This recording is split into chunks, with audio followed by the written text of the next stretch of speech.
Olá, pessoal. Sou a professora Marta Pugas e estamos aqui na nossa quinta aula de farmacobotânica sobre metabólitos primários e secundários. Vamos lá.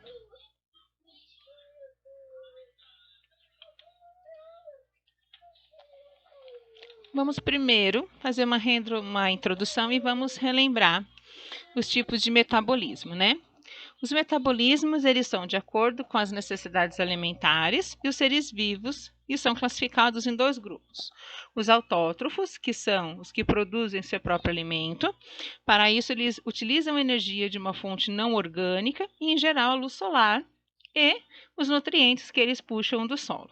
Né? Então, os autótrofos, que são as plantas, eles fazem a sua própria produção de alimento, vamos dizer assim, né? Os heterótrofos, que são aqueles que necessitam de captar seus alimentos, substâncias orgânicas do meio em que vivem, que são os animais, somos todos nós, humanos, como por exemplo, nós nos alimentamos, né, de carne, de frango, de peixe, de verduras, de legumes, de cereais, tudo para que a gente consiga essas substâncias para manter o nosso organismo e funcionando o nosso metabolismo. Então, existem dois tipos de metabolismos: o autótrofo, que vem das plantas, e o heterótrofo, que são dos animais. Quando vocês vierem procurar metabolismo, né, e forem pesquisar, estudar sobre, pesquisem sobre metabolismo vegetal, tá? Ou metabolismo dos autótrofos. Se você colocar metabolismo, vai aparecer aquele mapa metabólico gigantesco de bioquímica, né, que é dos humanos, não é dos animais. Mas o mapa metabólico das plantas é muito mais simplificado, perfeito? Então, nós vamos falar agora, como a disciplina é farmacobotânica, sobre esse mapa metabólico das plantas. Afinal, o que é metabolismo? Metabolismo é o conjunto de reações que ocorre dentro da célula ou fora dela. Uma atividade altamente coordenada, no qual diversos sistemas multienzimáticos atuam em conjunto visando 4 objetivos. Então, qualquer reação química que acontecer dentro ou fora da célula, aconteceu dentro do ser vivo, dentro da planta, faz parte do metabolismo. É uma reação metabólica. E essas reações metabólicas, elas são utilizadas na planta para que a planta consiga 4 objetivos. Quais são os objetivos desse sistema metabólico da planta? Primeiro objetivo: obter energia química, seja por captação de energia solar ou degradação de nutrientes ricos em energia obtido do meio ambiente. Então, ele capta energia, né, da radiação solar, fazendo a fotossíntese, né, produzindo água, gás carbônico, no caso para ele, né, e liberando o oxigênio para nós. E à noite ele faz o sistema de respiração e também ele retira esses nutrientes do solo. Então, nós temos aqui a fotossíntese, né, dos autótrofos, eles pela radiação solar, eles liberam oxigênio e produz, né, produtos orgânicos. Os heterótrofos, né, que são os animais, eles produzem CO2 e eles não produzem produtos orgânicos. Então, nós temos aqui digamos que seja um ciclo, perfeito? Então, nós dependemos completamente, né, desse sistema das plantas para que nós consigamos viver. O segundo objetivo do metabolismo: converter as moléculas dos nutrientes em moléculas com características próprias de cada célula. Então, ele pega os nutrientes e transforma isso de uma maneira em uma molécula que aquele ser, né, aquela planta, consiga utilizar para alguma coisa. Então, converter moléculas de nutrientes em moléculas com características próprias para que ela possa utilizar. A isso ela faz algumas reações químicas, que são essas reações metabólicas. Terceiro objetivo: formar macromoléculas. Macromoléculas são moléculas muito grandes, como a proteína, ácidos nucleicos e os polissacarídeos, a partir de precursores, os quais vão ter atividades específicas nas células. Tá? Então, você tem a célula aqui vegetal e ela vai formar essas macromoléculas para que você consiga ter partes dessa célula. Perfeito? Então, aqui nós temos um cromossomo. Uma parte desse cromossomo é uma macromolécula, que é a macromolécula do DNA, e o DNA é formada por um nucleotídeo. E os ácidos nucleicos é uma molécula gigante, perfeito? Aquela guanina, tiamina, citosina que nós vimos na aula passada. Um outro exemplo, aqui nós temos, né, a membrana plasmática, que fica aqui um pouco depois da parede da célula. A membrana plasmática ela é formada de proteína. E essa proteína, que é uma macromolécula, é formada de aminoácidos. Tá? Então, se você tiver mais de 15 aminoácidos, você tem uma proteína.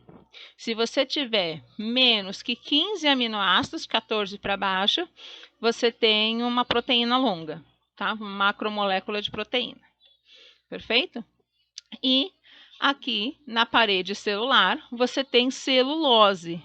E a celulose é feita de união de várias moléculas de sacarose, açúcar, né?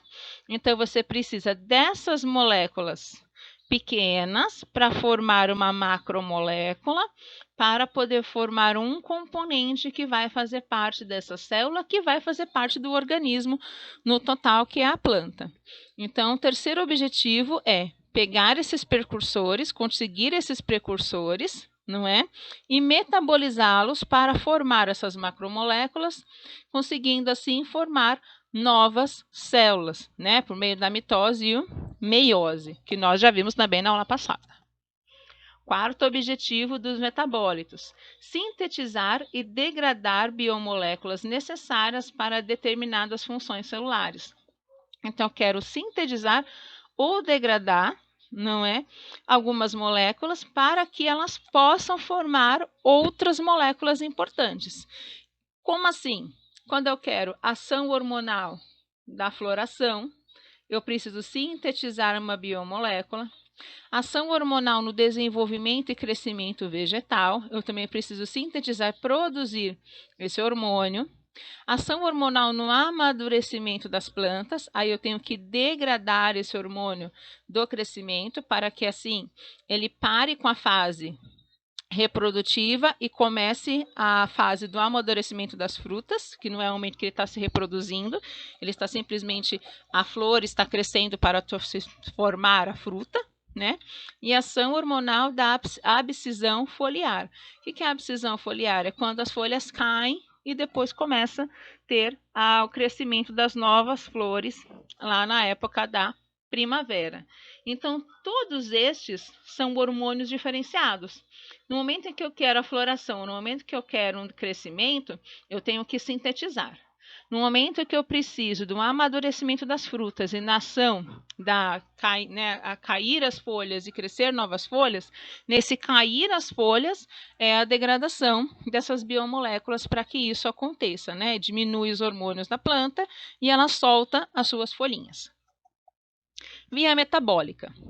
É o conjunto de reações metabólicas envolvidas no processamento de moléculas específicas. Então, todas as reações que participam desse sistema metabólico, a gente fala que é uma via metabólica. Via é caminho. Fala, eu vou pela via Dutra. Então, você está indo por um caminho. Então, a via metabólica é exatamente o caminho que as reações fazem uma atrás da outra, para que você tenha, no final, aquela substância que você necessita. Então, é um caminho, via metabólica, é o caminho do metabolismo. Essa via metabólica, ela tem duas funções, vamos dizer assim, né? Dois tipos de vias metabólicas. O anabolismo e o catabolismo. Anabolismo são reações responsáveis pela síntese de todos os componentes necessários para a reprodução, o crescimento e a manutenção da célula. Então, é crescer, né? Crescer. Então, o que eu tenho aqui no anabolismo? Perfeito? Eu tenho as moléculas precursoras, que eu preciso delas para formar outras moléculas maiores. Então, eu tenho aminoácido, açúcar, ácidos graxos, bases nitrogenadas, que são moléculas pequenas. Acontece o anabolismo, que eu vou fazer? Eu vou gastar energia. Então, eu tenho ATP, eu tenho NADH, NADPH, o FADH2. Então, eu tenho essa energia química, né? Tudo isso aqui, gente, é formas de energia. Então, ATP, adenosina trifosfato. Eu tenho uma molécula de adenosina e 3 moléculas de fosfato. Quando essas moléculas passam por esse anabolismo, eu perco energia. Esse ATP vira ADP, adenosina difosfato. Ou seja, eu perdi uma molécula de fosfato, né? Então, eu estou perdendo energia. Mais, né? Ó, hidróxido de potássio, né? E vem outros componentes aqui positivos, mas que é a degradação. Ó. Esse NADH perde o hidrogênio, vira NAD. NADPH também perde o hidrogênio, vira NADP, e a carga positiva. O FADH2, né, aqui embaixo, ele perde 2 hidrogênios e vira só FAD. Então, houve a perda, e essa perda gera energia. E essa energia vai ser utilizada para sintetizar essas moléculas maiores. Então, a junção de aminoácidos vira proteína. A junção de açúcares vira polissacarídeo. A junção de ácidos graxos vira lipídios, que é gordura. E a adição, né, a fusão de várias bases nitrogenadas vira ácido nucleico. Então, aqui eu tenho um anabolismo, estou produzindo alguma coisa, tá? O catabolismo são reações responsáveis pela quebra de macromoléculas para a liberação de energia em moléculas menores. Então, anabolismo, eu saí de moléculas pequenas, de micromoléculas, para macromoléculas. No catabolismo, eu vou ao contrário, eu vou sair de macromoléculas para micromoléculas. Perfeito? E para isso, eu vou liberar energia. Então, quais são os nutrientes energéticos que eu tenho? Carboidrato, gorduras e proteínas, que são moléculas gigantes. Quando eu passo por catabolismo, esse NADP vai virar ATP. Esse NADH vai virar NAD, esse NAD, quer dizer, vai virar NADH. Então, na hora em que eu quebro essas moléculas maiores, elas liberam alguma energia, que vai se formar nessa energia química. Eu vou guardar em formato de energia química, utilizando para outro tipo de molécula. Quando acontece essa quebra, eu vou ter os produtos finais sem energia, porque a energia eu gastei aqui no meio, que é o gás carbônico, a água e a amônia, que é o NH3. Perfeito? Então, isso aqui são produtos sem energia que eu vou jogar fora, ou eu vou utilizar com mais facilidade. Então, esses produtos que eu libero, que são pequenos, são menores, ou eu vou liberar, ou eu vou metabolizar e utilizar com facilidade, tá? Perfeito? Todo mundo entendeu anabolismo e catabolismo. Então, aqui eu tenho reações catabólicas, que a gente chama de reações convergentes, e reações anabólicas, que são reações divergentes. Então, elas podem ter mesmo, né? Podem ser as vias metabólicas. Esse aqui é o acetil-CoA, o acetato-CoA. Ele é que vai fazer a reação, né, gastando uma molécula de citrato e liberando gás carbônico e voltando a ser oxaloacetato. Então, todas as reações que forem convergentes a produzir acetato, esse acetil-CoA, a gente fala que é convergente, está sendo utilizado para produzir algo que é muito importante para a planta. Agora, tudo que for utilizar o acetil-CoA como base para produzir outros componentes, a gente chama de reações anabólicas divergentes, tá? Divergentes. Então, quando eu tenho um fosfolipídio, um triglicérides, eles vão se transformar em ácidos graxos para se transformar em acetil-CoA. O amido, o glicogênio, a sacarose vão se transformar em alanina, glicose e serina, que vão se transformar em fenilanina, piruvato, leucina e isoleucina, e irão se transformar em acetil-CoA. Esse acetil-CoA é a base para poder fazer o mevalonato, né? Então, aqui nós temos a borracha, né? Isopentanil, a vitamina K, o colesterol, o hormônios esteroides, os ácidos biliares, éster de colesterol. Então, tudo, as vias, né, de reações anabólicas e catabólicas, elas são divididas entre reações catabólicas, são as que vão dar origem ao acetil-CoA, que vai formar essa reação e liberar o CO2 da respiração, e as divergentes são as que saem e necessitam do acetil-CoA para poder serem produzidos, perfeito? Pessoal, apesar de ser ácidos biliares, ésteres de colesterol, isso aqui é tudo de planta, tá? É tudo de planta, não tem nada de humano aqui, nem de animal. Os metabólitos primários. Metabólitos primários são todas as plantas possuem caminhos metabólicos pelas quais sintetizam e utilizam espécies químicas que são essenciais à vida dos organismos que as produzem. Então, toda via que vai produzir alguma coisa que é primordial para a planta viver, a gente chama de metabólito primário. É primordial que ele tenha. São eles. Para, né, as plantas que possuem os caminhos metabólicos para ter ou produzir ou metabolizar, né? Metabolizar, digo, quebrar. Açúcares, aminoácidos, ácidos graxos, nucleotídeos, polímeros derivados deles, que é o polissacarídeo, proteína, lipídio, RNA e DNA. No caso das plantas, o processo sintético primário é a fotossíntese. Então, tudo que for primário para a planta viver, a gente chama de metabólito primário. Ela precisa de polissacarídeo para poder formar as fibras, ela precisa de proteína, ela precisa, né, para poder formar a célula em si, ela precisa de lipídio para poder ter uma maleabilidade, RNA e DNA para se reproduzir, perfeito? E esse sistema todo é baseado na fotossíntese, que é luz, água e gás carbônico. Metabólito primário, fotossíntese e respiração celular são processos biológicos relacionados diretamente com transformações energéticas celulares.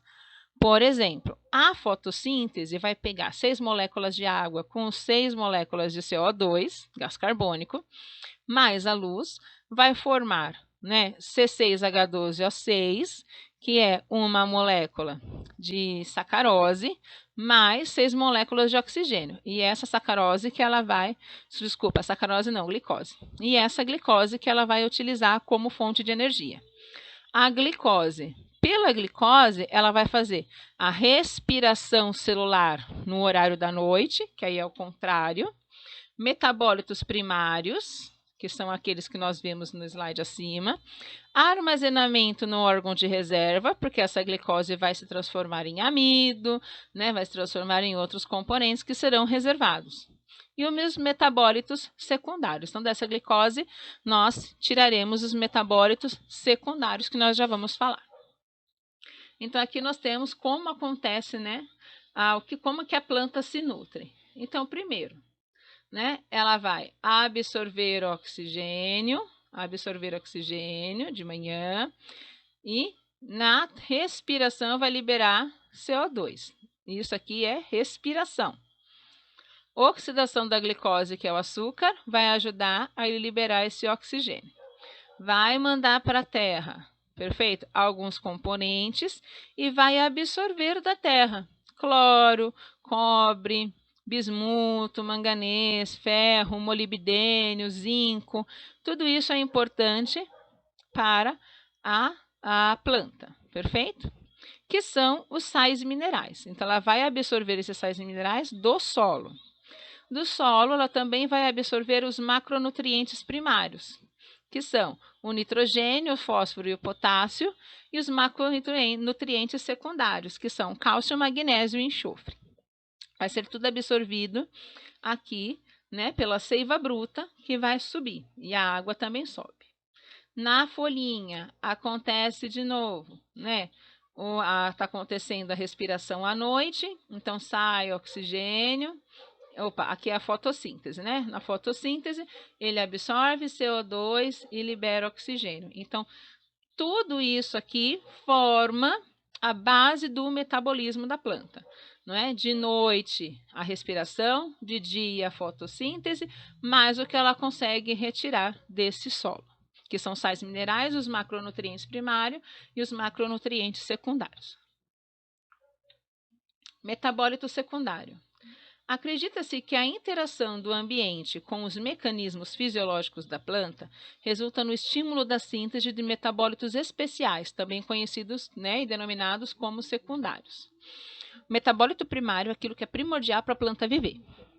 Metabólito secundário é alguns mecanismos fisiológicos que a planta tem, um estímulo, e vai ser produzido produtos especiais, metabólitos especiais. Então, isso vai fazer com que a planta seja diferenciada. É isso que diferencia uma planta da outra. Fala, essa planta ela é mais amarga, outra planta ela amarra quando você come. São esses metabólitos secundários que dão essas características e adaptações a cada uma. Então, metabólito secundário, estes são característicos de determinadas espécies e podem ser o resultado da adaptação às condições ambientais, na sobrevivência e perpetuação dos indivíduos. Então, um exemplo de metabólito secundário. Existem fatores que influenciam a produção de metabólitos secundários. O principal é a interação da sua constituição genética com o ambiente. Como assim constituição genética com o ambiente? Dependendo do ambiente, você vai conseguindo ficar, vamos dizer assim, você consegue se adaptar àquele ambiente. E essa adaptação acaba indo para a sua parte genética. Um exemplo, 2 indivíduos idênticos, crescendo em ambientes distintos, terão suas particularidades, as quais podem ser traduzidas em compostos químicos, pois interferências ambientais estimulam a produção desses metabólitos relacionados com a interação do organismo nessas condições. Então, você planta 2 árvores. Elas são da mesma espécie, recebem a mesma quantidade de água, tudo certinho. Mas uma recebe mais radiação solar do que a outra, o solo é mais rico do que o outro, e no final você terá uma planta, aquele que recebeu mais, numa estatura maior, com uma copa mais bonita do que aquele que recebeu um pouco menos. Então, exemplo nós temos aqui, São 2 moças, na verdade é a mesma pessoa, não é?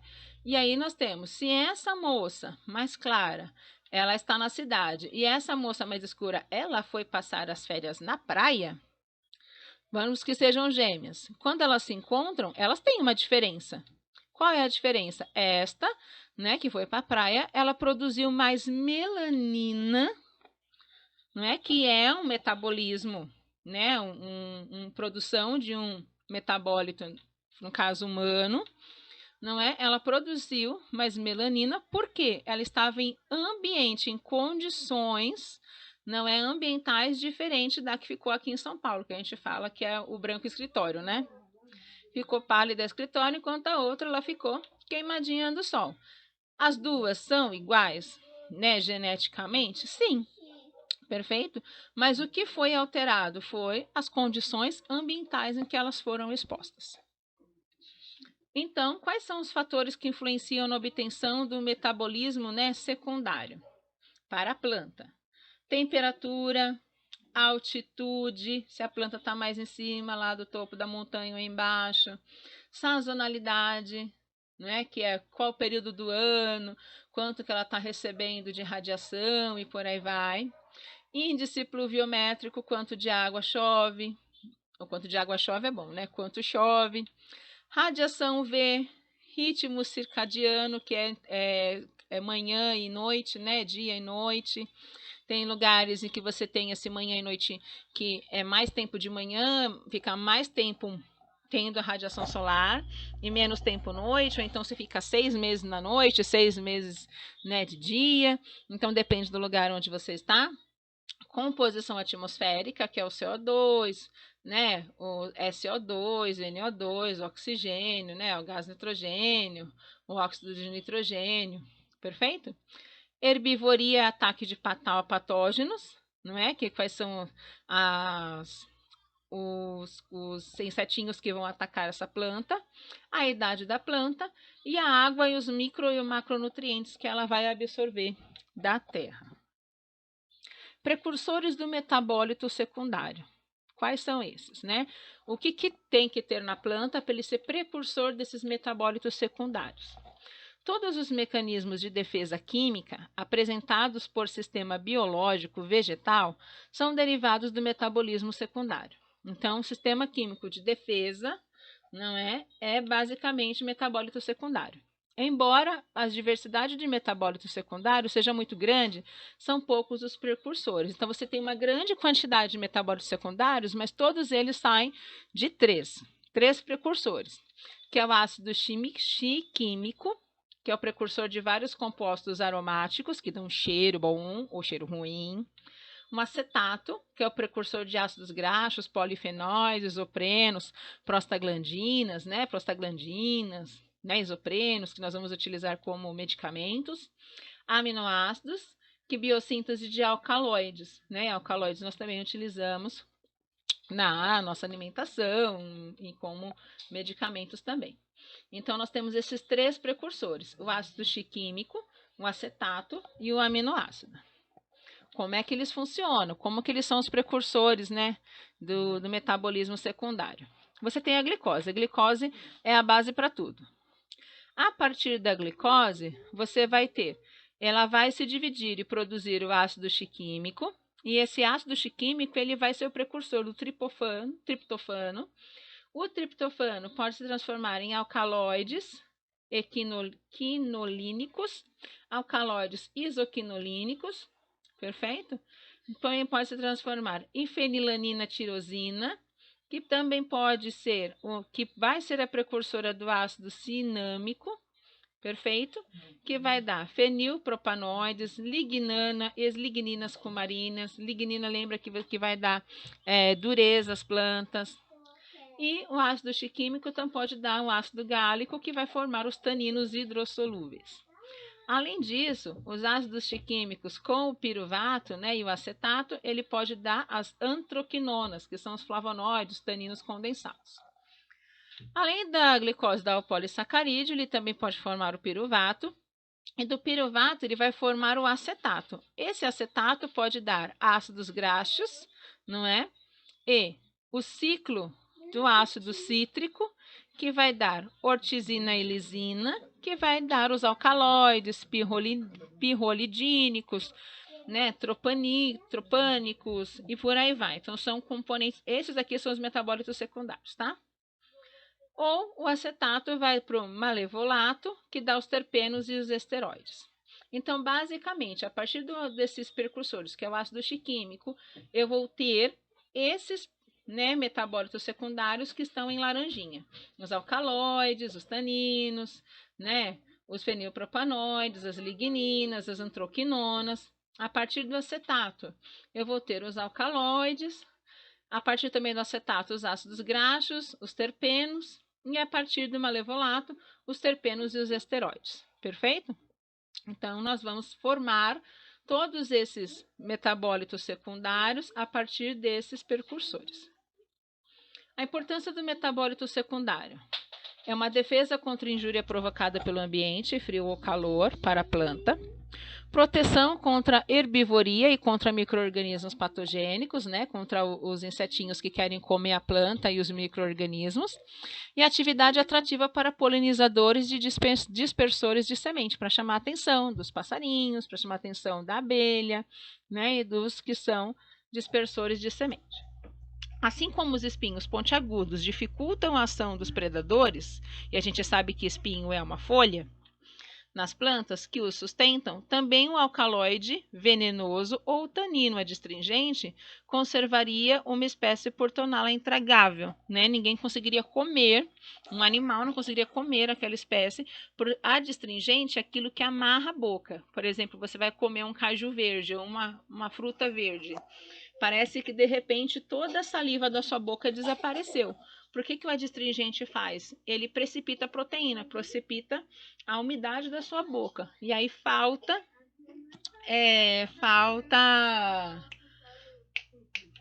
saliva, perfeito? E aí isso acaba dando um problema.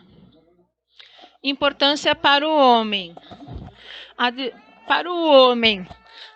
Agente terapêutico, como a cafeína, a morfina, a atropina e entre outros. Esses são os agentes terapêuticos.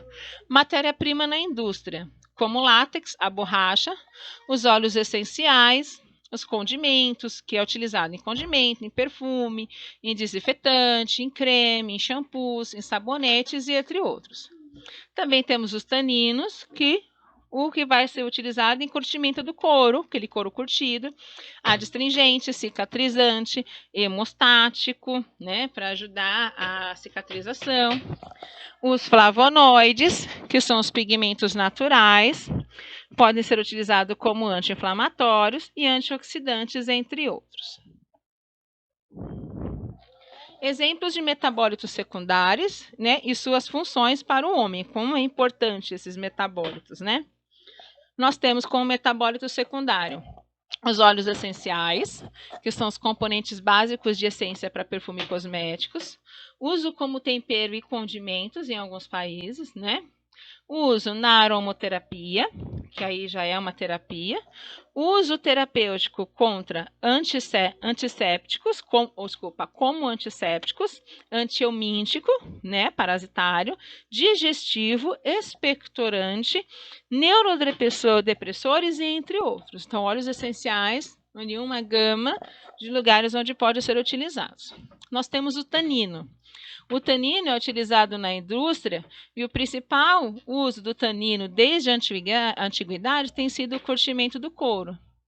Nos medicamentos, o tanino é utilizado como antioxidante, adstringente, na via externa, cicatrizante, hemostático, na via interna, antidiarreico, antídoto em intoxicação por metais pesados e alcaloides. Então, os taninos nem na saúde, né, na farmácia em si, como medicamento, amplamente utilizado. Alguns alimentos que contêm tanino: caju, morango, a cereja, a uva, o chá verde. A gente fala que são produtos bons para manter a saúde da pele, né, para a gente manter parecendo que nós somos mais jovens. Os flavonoides são utilizados como pigmentos responsáveis pela cor dos vegetais e varia do branco até o púrpura. Possui vários efeitos farmacológicos, como anticarcinogênico, anti-inflamatório, antialérgico, antimicrobiano, antioxidante, né? Então, tudo que dá cor aos vegetais é causado pelos flavonoides. Uns possuem mais, outros possuem menos, outros possuem tipos diferentes de flavonoides, né? As saponinas podem apresentar ação diurética, hipocolesterolemiante, que é diminuir o colesterol, antifúngica, expectorante e laxativa. Então, exemplo, né, que tem saponina é o ginseng e o alcaçuz. Então, o alcaçuz e o ginseng são muito utilizados para quem faz controle de colesterol, antifúngico, expectorante, faz o xarope, perfeito? Então, também é muito utilizado na área da saúde, na área da farmácia. As quinonas. O sene já era utilizado medicinalmente pelos árabes, né, lá no século IX. Sua principal utilização terapêutica é como laxante e a intensidade é dependente da dose. Lembrando do sene, gente, todo mundo está falando agora daquele chá, o chá Maravilhas da Terra. Ai, que emagrece, né, muito, por aí vai. A maior concentração das ervas, né, que tem naquele chá é o sene. E aí a pessoa realmente ela tem uma diarreia. Perfeito? Vamos dizer assim. Aí fala, ele tá limpando por dentro. Mentira, tá tendo uma diarreia de verdade, né? Então não necessariamente está te emagrecendo. De primeiro momento, sim, ela vai te desinchar, mas logo depois aí a coisa fica séria, né? Tem que avaliar realmente o quanto é necessário você utilizar esse chá por tanto tempo. A indicação: prisões de ventre, né, medicamentosa, tá tomando um medicamento que causa prisão de ventre, aí você pode tomar o chá. Na preparação de exames radiológicos e colonoscópicos, você tem lá o comprimidinho que você toma, pré e pós-cirúrgico, anorretais, que é para não acumular fezes, para não dar gases. Isso tudo tem demonstrado atividade contra a leishmania e trypanosoma cruzi, tá? Que são parasitas, perfeito? Então, nós temos ali o sene e as cáscaras sagradas, que tem as quinonas. Os alcaloides. Os alcaloides são utilizados desde tempo remoto como os poderes medicinais e outros venenosos. Poderes medicinais, assim, dá uma viajada, né, gente? Um exemplo é a morfina, sua fonte natural é a flor da papoula, ela tá ali bonitinha para a gente ver. É usada como medicamento para induzir o sono e como analgésico para aliviar dores intensas. Isso é a substância retirada, a morfina. A cocaína, extraída das folhas, né, da coca, é uma droga que tem degradado a saúde e tirado a vida de inúmeras pessoas no mundo inteiro. E ele é um alcaloide, ele chega rapidamente, né, ao nosso cérebro e é rapidamente sendo utilizado para causar uma alucinação. E curare, que é um veneno derivado dos alcaloides, principalmente de curarina e tubucurarina. Então tem que tomar cuidado porque ali é um veneno mesmo. Pessoal, estudem. Hoje a aula, assim, fala um pouco sobre metabólitos, né? Mas é uma aula, assim, até que tranquilinha, perto daquele monte de nomes que vocês tiveram que guardar. Pessoal, muito obrigada. Fiquem com Deus. Até a próxima.